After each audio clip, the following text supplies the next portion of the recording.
N'hésitez pas à liker la vidéo si elle vous plaît et si vous êtes nouveau sur la chaîne, n'oubliez pas de vous abonner et d'activer la notification pour ne rater aucune de nos prochaines vidéos. Bonjour chers internautes de Léon Tcholéo, vous nous suivez de partout dans le monde. Nous sommes à Butembo, à l'est de la République démocratique du Congo. Nous sommes avec Charles Lwanga. Il est analyste pro-démocrate et il est citoyen compatriote. Il suit de près et de loin la situation de Goma. Et Charles Lwanga, nous vous recevons sur la chaîne Léon Tcho. Léo, bonjour Charles. Bonjour. Je remercie tous les téléspectateurs de Léon Tcholéo et je suis très content d'être invité par votre média. Vous suivez de loin et de près la situation de Goma. Il y a la guerre entre les Rwandais et les FARDC, l'armée et loyaliste. Toute la journée d'hier, les combats dans les Bunagana, donc dans les territoires de Rutshuru, face à cette actualité, à ce sujet d'actualité, vous êtes citoyen.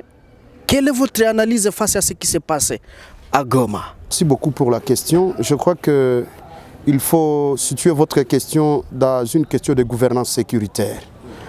Donc, lorsque vous étudiez la planification même de cette guerre qui sévit dans les Bunagana, c'est sur le plan géopolitique, vous comprenez que les montagnes de Runyonyi, c'est même la base de RDF, parce que moi c'est comme ça que je suis en train d'appeler, c'est une présence rwandaise sur le sol congolais, qu'il faut carrément appeler d'agression.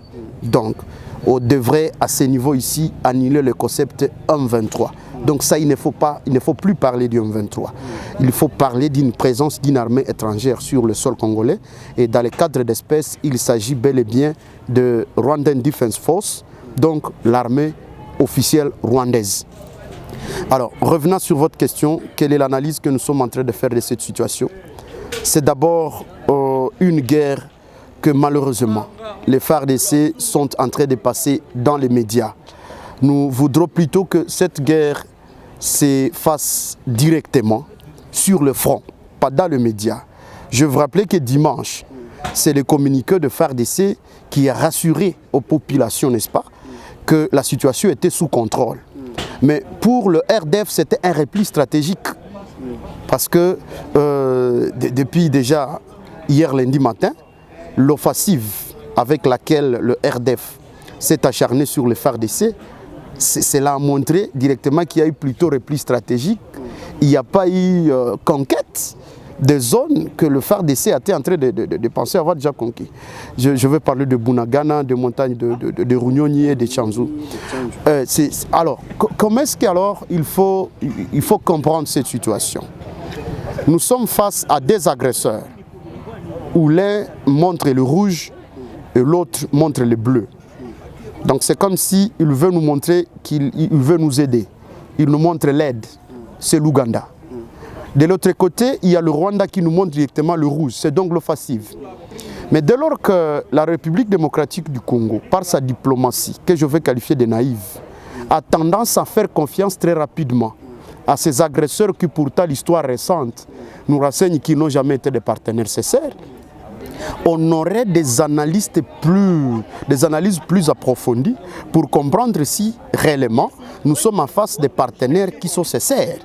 Parce qu'il s'agit de l'hypocrisie diplomatique que le Rwanda est en train finalement de nous faire. Qu'est-ce qui s'est passé?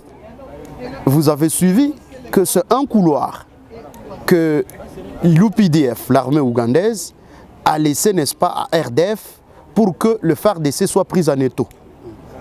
C'est déjà un problème. Dès lors que la base des ravitaillements des FARDC était située du côté ougandais, et lorsqu'on a coupé la base des ravitaillements des FARDC par l'Ouganda, notamment par l'autorisation de ce couloir que l'UPDF a accordé à RDF, les FARDC se sont mis pris en étau. Et c'est ainsi que l'armée congolaise, malheureusement, a été défaite. Et cette communication, je vous ai parlé dans mon premier paragraphe, a montré, a semblé, n'est-ce pas, mentir à la population de ce coin. parce que la population a crié au communiqué. Et c'est là qu'il y a eu des dommages collatéraux. Parce que si la population était déjà informée que l'armée devrait battre retraite et que la capacité de nuisance, n'est-ce pas, de RDF était plus supérieure au FARDC, la population devrait simplement se retirer et laisser Bunagana comme un champ de bataille comme ça. Là, on saurait qui est le vainqueur sans avoir de dommages collatéraux. Mais ce qui s'est passé, n'est-ce pas, c'est une violation du droit international humanitaire où nous sommes en face de mouvements que le gouvernement congolais lui-même a qualifié de terroristes. Parce que les terroristes, ils ne suivent pas le droit international humanitaire. Dans cette perspective-là, nous avons besoin, n'est-ce pas, d'une unité spéciale qui devrait se battre contre les terroristes. Pas contre une armée classique, contre les terroristes, dès lors que le gouvernement venait déjà de les qualifier. Alors ça, n'est-ce pas, ça prête à une confusion. Aussi longtemps que le gouvernement continue à crier pour le Rwanda, les chais à bois, la caravane passe. On ne peut pas crier de midi à 14 h que voilà, nous sommes agressés. Parce que nous n'avons pas de père. Nous n'avons pas de père sur le plan international. Nous l'avons senti sur le plan international que la République démocratique du Congo est abandonnée à ce triste sort. Parce que vous ne pouvez pas vous imaginer que le RDF est mis à déroute, n'est-ce pas, les FARDC avec son soi-disant partenaire, la MONUSCO. Parce que quand vous avez suivi les communiqués d'avant, le communiqué a semblé, n'est-ce pas, donner à la MONUSCO un poids et dire nous avons défait le M23 avec nos partenaires de la MONUSCO. Ça signifie que quand il s'agit de l'échec, il faut encore dire les FARDC ont été défaites avec leur partenaire la MONUSCO. Alors comment pouvez-vous comprendre que le FARDC et la MONUSCO ont été défaites par une unité armée, une unité. Parce que jusque-là, officiellement, on n'a pas encore vu l'armée rwandaise attaquer telle avec ses bataillons et ses commandos sur le terrain.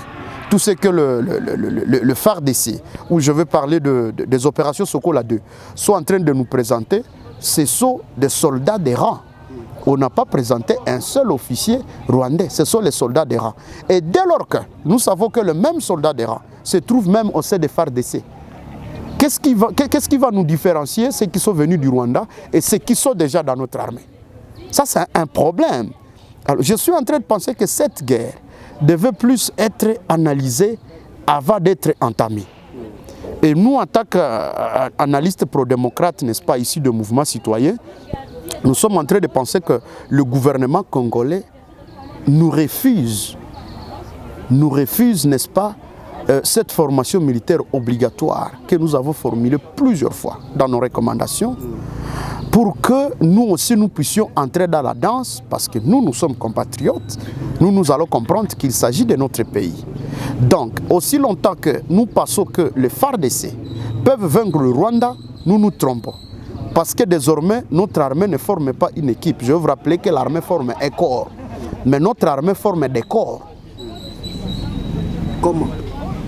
Notre armée est issue de groupes armés. Ce n'est donc pas une armée. Notre armée, c'est un ensemble de groupes armés. Si de l'autre côté, nous avons ceux qui sont venus du Rwanda et qui, en majorité, ont des officiers qui commandent, de l'autre, c'est l'ancien gouvernement, je veux parler de FAC, qui a donné son armée, c'est l'RCD-KML qui a donné son armée, c'est le MLC qui a donné son armée, et aussi longtemps que cette armée n'a jamais formé un corps, parce que aussi longtemps que nous avons une armée ici de brassage et de mixage, c'est que nous avons une armée formée de groupes armés. Et nous avons donc difficile à combattre un groupe armé dès lors que déjà au sein de nous, il y a le représentant de ces mêmes groupes armés. Si vous essayez seulement de faire des statistiques à terme, n'est-ce pas, d'officiers supérieurs, c'est l'RCD Goma qui en a beaucoup. Et aussi longtemps que ces officiers supérieurs continuent à tenir aux accords où ils ne peuvent pas quitter le Nord Kivu, où ils peuvent recevoir les ordres ou le commandement de leur père, je suis en train de douter de la capacité de notre armée, je veux parler de FARDC, à combattre une unité qui est encore une unité au sein de FARDC. Permettez cette tautologie. Donc, nous sommes en train de combattre les gens qui ont une unité au sein de nous. Et on ne peut pas vaincre une guerre avec un serpent qui est déjà dans la chambre. Donc c'est un peu la petite analyse que je voudrais que nos technocrates militaires puissent faire. Donc aussi longtemps que nous, en amont, on ne sait pas évacuer tous ces anciens rebelles, n'est-ce pas, d'M23 que nous avons incorporés dans notre armée. Aussi longtemps que nous les laissons toujours à l'est de la République démocratique du Congo, sur des positions stratégiques où le M23 nous a essayé, n'est-ce pas, de prendre Goma, ce qui est en train de se faire, c'est le Rwanda. Moi, je m'imagine simplement qu'il y a un disjoncteur au Rwanda qui finalement, quand on l'active, ce que les autres appellent M23, c'est juste des lampes qui s'allument. Les disjoncteurs se trouvent au Rwanda. L'autre analyse qu'ils sont en train de vouloir faire, c'est vouloir lier, n'est-ce pas, l'arrivée du souverain pontife à cette aventure. Parce que je me rappelle, n'est-ce pas, le porte-parole, l'ancien gouvernement de Joseph Kabila Lamper-Mende, il a utilisé deux concepts différents. Il a dit le M23 a gagné la guerre, mais le M23, le M23 a gagné le combat, mais le M23 n'a pas gagné la guerre. À gouvernance sécuritaire, lorsque on parle de combat, c'est quand les militaires sont sur le front. On parle de la guerre quand ce sont les aspects politiques, les aspects logistiques, les aspects diplomatiques sont mis à jeu pour se dire on a gagné la guerre. Mais aussi longtemps que le M23 nous a montré à l'époque, n'est-ce pas, par sa capacité de nuisance, qu'il était capable de nous défaire sur le front, c'est là que l'aspect diplomatique avait réussi. Et donc pour moi, tout ce que Mamadou avait fait, c'était juste un ratissage. Donc il finissait les poches de résistance, mais il y avait déjà un repli stratégique du M23. Et c'est la même stratégie qu'ils ont utilisée pour nous montrer que nous, on peut menacer. Ça s'appelle la logique de fight and talk. Donc on vous montre qu'on peut vous défaire militairement pour vous contraindre à un dialogue. Donc le M23 est qualifié de terroriste et est en train de contraindre notre gouvernement à retirer cette parole et à comprendre plutôt que ce sont des interlocuteurs avec qui on peut discuter. Mais bon, alors, nous sommes toujours avec vous. Pouvez-vous nous expliquer ou nous faire comprendre comment le gouvernement, à travers les porte-parole du gouverneur, le général Sylvain Ekenge, il est en train de dénoncer la présence de l'armée ougandaise ici au pays. Tantôt, l'armée ougandaise attaque les positions militaires.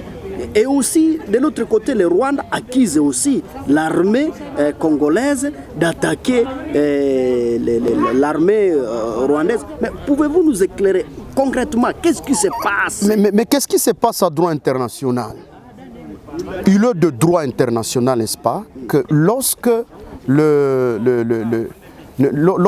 une armée attaque, ce sont des rebelles, si le gouvernement congolais continue, n'est-ce pas, à les considérer comme un 23, il faut comprendre que le droit international demande que lorsque un groupe armé se cache dans un État voisin, il faut suivre ce groupe armé jusqu'à 25 km dans l'État voisin.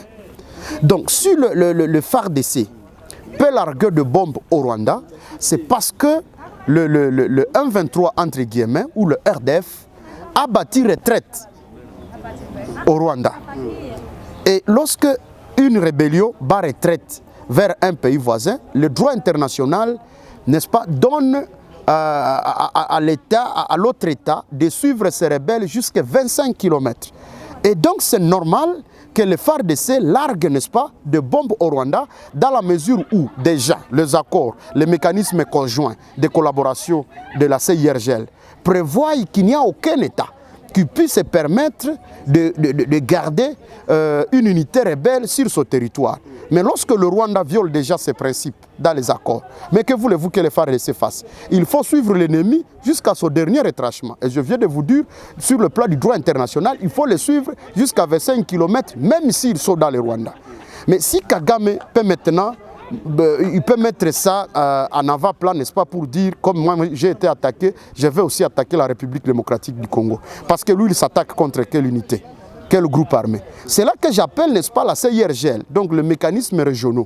La CIRGL, je vais parler de CPGL, je vais parler donc tout ce que nous avons comme, même l'UIA, je n'ai quand même pas aimé.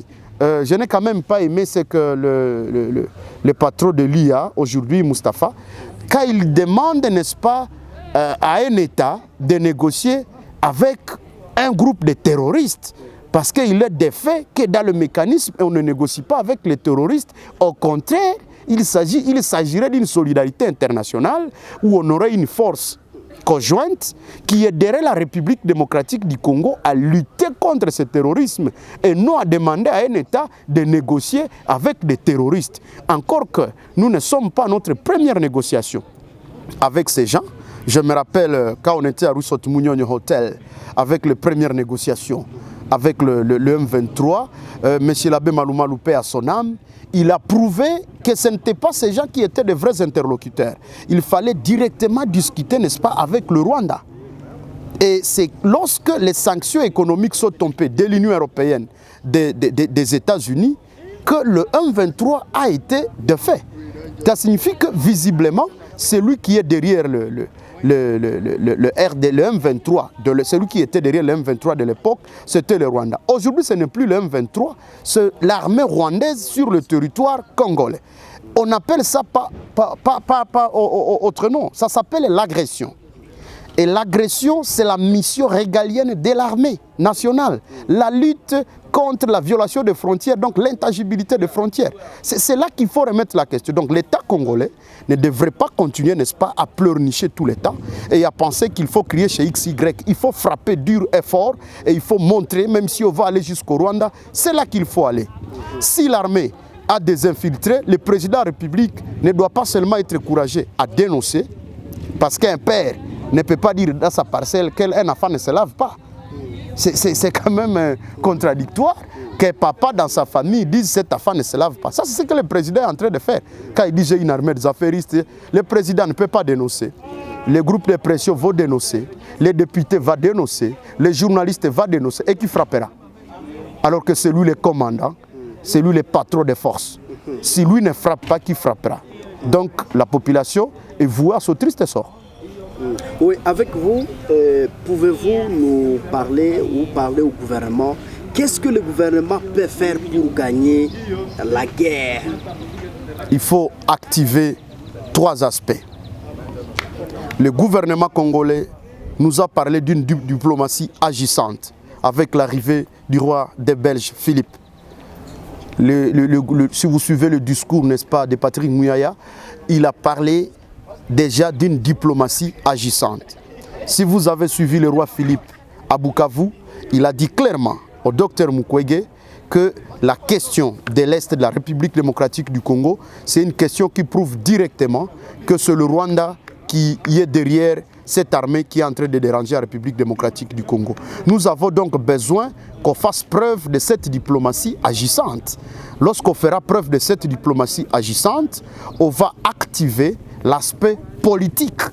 Parce qu'il faut sanctionner tous ces députés qui ne savent pas sanctionner le ministre de la Défense. Parce qu'il faut rentrer maintenant bas. Que fait notre organe délibérant face à cette situation? Il est inadmissible, n'est-ce pas, que dans une zone que nous sommes en train d'appeler une zone sous état de siège, nous disons que l'état de siège a échoué et au même moment, les députés ne savent pas défaire un ministre de la Défense. Pourquoi il est encore là? C'est le manque, n'est-ce pas, de la politique. La commission défense et sécurité devrait travailler dur pour montrer au ministère de la Défense qu'il n'y a rien qui marche et on devrait, n'est-ce pas, à cette occasion, activer la justice et sanctionner les officiers corrompus, les officiers qui ont trahi l'armée. Ils seront, n'est-ce pas, poursuivis pour haute trahison. Et là, la sanction sera être radiée des forces armées de la République démocratique du Congo. Et lorsqu'ils seront radiés de la République démocratique du Congo, c'est une façon, n'est-ce pas, de nettoyer l'armée. Et qu'est-ce que nous devons faire? Nous devons équiper notre armée. Nos militaires ne doivent pas manquer à manger sur terrain. Nous devons montrer à nos militaires que ce qu'ils sont en train de faire, c'est à encourager. Ce n'est pas à décourager. Vous avez suivi, n'est-ce pas, que les militaires ont simplement battu retraite. Ils n'ont pas combattu. Pourquoi? Parce que la capacité de nuisance des RDF était largement supérieure à celle de notre armée. Alors, pour éviter les dommages collatéraux, ils ont été sages et se dire, si nous voulons un bain de ça ici, nous risquons même de tirer sur la population que nous-mêmes, nous gouvernons. Il faut mieux battre retraite pour protéger la population. Mais c'est une faiblesse notoire et inouïe de notre État. C'est une humiliation de la République démocratique du Congo. Nous devons prendre nos responsabilités. Et nous, en tant que peuple, nous devons montrer à nos vaillants militaires que nous sommes derrière eux, pas les décourager. Nous, en tant que peuple, nous devons agir dans le cadre des mécanismes conjoints parce qu'il y a aussi des coopérations entre jeunesse du Rwanda, jeunesse de la République démocratique du Congo. Nous devons montrer à cette population rwandaise que votre gouvernement n'est pas sincère en matière de coopération. Si chacun joue son rôle, et là nous pouvons penser gagner la guerre. Parce que, en fait, c'est tous ces leviers qu'il faut mettre à jeu pour gagner une guerre. Oui, vous, Charles Lwanga, vous êtes compatriote. Qu'est-ce que vous pouvez donner comme conseil à Kagame si un jour vous pouvez les voir face à face? Nous, on n'a pas de conseil à donner à un président de notre État. Parce qu'en fait, à droit international, donc dans les relations internationales, il n'y a pas d'amitié entre États. Il n'y a que les intérêts qui unissent les États. Donc, aussi longtemps que Kagame trouvera que troubler la République démocratique du Congo, pour lui, c'est un intérêt, il n'y a pas de conseil à lui donner. Parce que c'est un homme sans foi ni loi. Ça, je lui dirai à face. Il n'a pas de pitié. Il ne sait pas comprendre ce que nous appelons la sacralité de la vie. Il y a d'autres manières de coopérer. C'est effectivement par les organisations régionales. Pourquoi hier, au Petre de l'Eastern African Community, où les gens se sont vus, ils se sont serrés la main et se dire ils deviennent des partenaires qui sont sincères, et après, Kagame montre que ça, ce n'est pas son truc. Lui, il est là pour les intérêts. J'ai toujours pensé que Kagame, c'est juste un commissionnaire. En fait, à frapper les chiens, on sait voir son patron. Si un jour nous arrivons à frapper Kagame, nous verrons le maître du chien, c'est qui. Et c'est là que je suis en train d'appeler notre armée.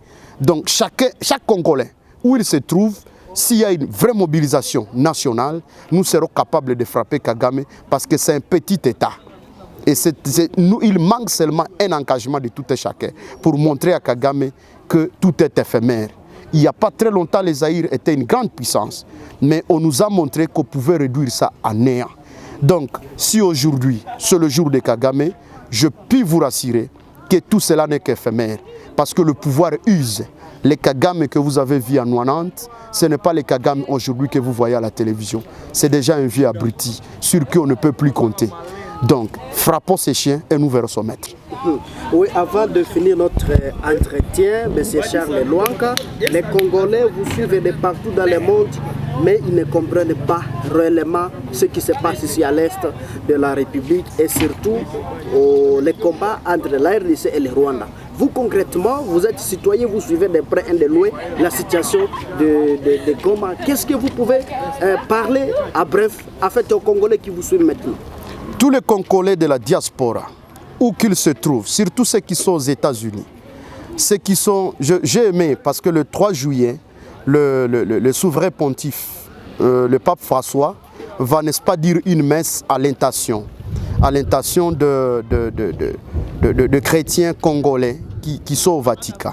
Je voudrais profiter, n'est-ce pas, de votre chaîne pour appeler tous les Congolais, où qu'ils se trouvent, de se mobiliser contre ce Rwanda qui finalement nous emmerde. Partout où nous sommes, tout le monde devrait prendre conscience que cette terre, la République démocratique du Congo, c'est la seule patrie que nous avons. Et si nous la perdons, nous serons tous souffrants. Il est facile de se dire « je suis Congolais » quand vous êtes à l'étranger. Mais il est difficile de prouver aux gens quand vous êtes apatride, si vous appartenez à quel État. Je demande à tous les Congolais du monde où qu'ils se trouvent de montrer à tous les ambassades du monde que c'est le Rwanda kills, c'est le Rwanda qui tue.